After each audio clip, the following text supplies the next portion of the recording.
अंदर दुख होता है। शास्त्र कहते हैं 6 प्रकार के व्यक्ति जीवन में कभी सुख नहीं पाते, जीवन भर वो दुखित रहते हैं। कौन से 6 व्यक्ति हैं?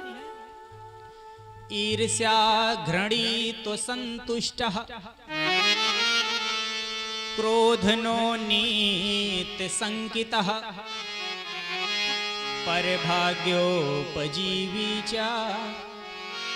खडैते दुखवर्धनः। सबसे पहले ईर्ष्या। जो व्यक्ति ईर्ष्या रखता होगा वो जीवन में कभी सुख पाने वाला नहीं है। हाँ, पड़ोसी के घर में गाड़ी आ गई, हमारे यहाँ नहीं आई, इसी की ईर्ष्या है। अरे हमारे यहाँ जो है उसी में संतोष करो, पड़ोसी में क्या है उससे क्या लेना देना।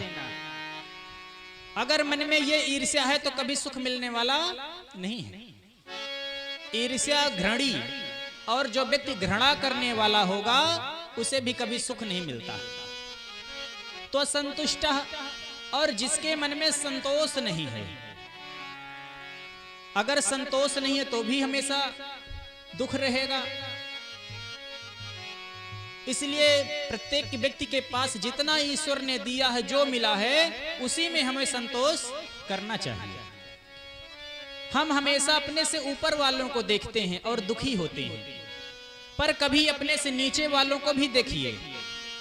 हमसे नीचे कितने लोग अपना जीवन यापन कितने खुशहाली में कर रहे हैं, और जब हम अपने नीचे वालों को देखेंगे तब हमारे मन में सुख मिलेगा कि हमें तो भगवान ने बहुत दिया।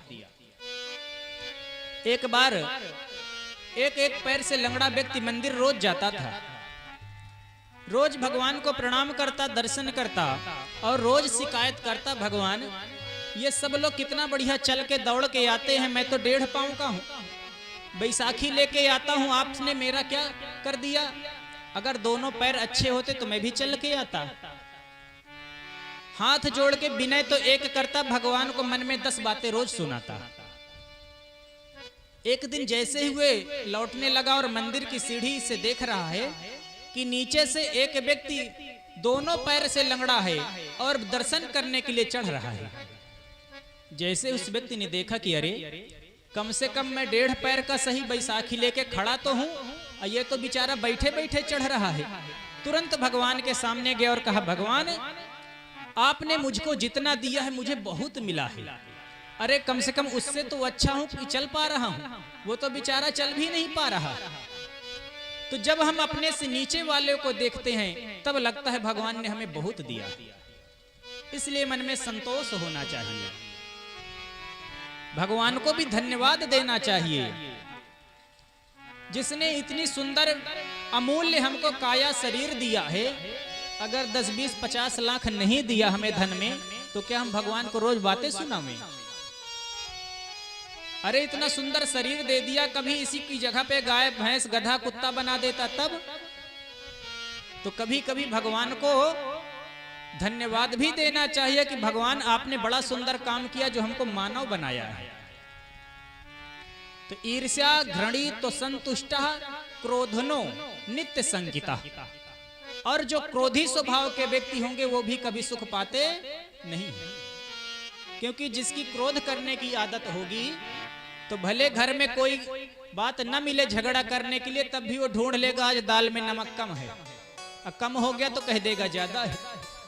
यानी उसे झगड़े के लिए कोई बात चाहिए तो जे बिनु काज दाहिने बाएं, वो दाएं बाएं लड़ने का, झगड़ा करने का बहाना ढूंढ लेगा। नित्य संकिता, और जो रोज थोड़ी थोड़ी बातों पे शंका करने वाले व्यक्ति होते, शंकालु लोग, वो भी कभी सुख नहीं पाते। यदि किसी बात की शंका है तो उसको हम सामने बैठ के आपस में विचार विमर्श करके उस शंका का निवारण करना अच्छा है। अब किसी दूसरे व्यक्ति ने हमसे आके कह दिया कि फलाने ने आपकी ऐसी बुराई की थी, अब हमने उसी की बात मान लिया, भले चाहे उसने लड़वाने के लिए हमसे कहा हो, तो हमारा फर्ज बनता है कि पहले उसकी बात को सुनकर जिसके लिए कह रहा उससे मिलके हम बात तो करें कि आपने कहा है या नहीं कहा, बाद में लड़ने की बात सोचें। तो शंकालु व्यक्ति भी कभी सुख नहीं पाता। पर भाग्योपजीवी च, और जो स्वयं पुरुषार्थ नहीं करता, कर्म नहीं करता, दूसरे के भाग्य के सहारे जीवन यापन करना चाहता है कि पिताजी कमा के लाएंगे तो हम उसी में बैठे बैठे खाएंगे, बड़े भैया कमा के लाएंगे उसी में हम खा पी के मजा करेंगे। तो जब हम दूसरे के सहारे जीवन जीना चाहेंगे तो दूसरे की बातें भी सुनना पड़ता है। अरे वो जब जो कहेगा उसी को मानना पड़ेगा, क्योंकि उसी के सहारे पल रहे हैं। तो पर भाग्योपजीविचा, इसलिए किसी के भाग्य के सहारे नहीं अपितु स्वयं पुरुषार्थ करना चाहिए।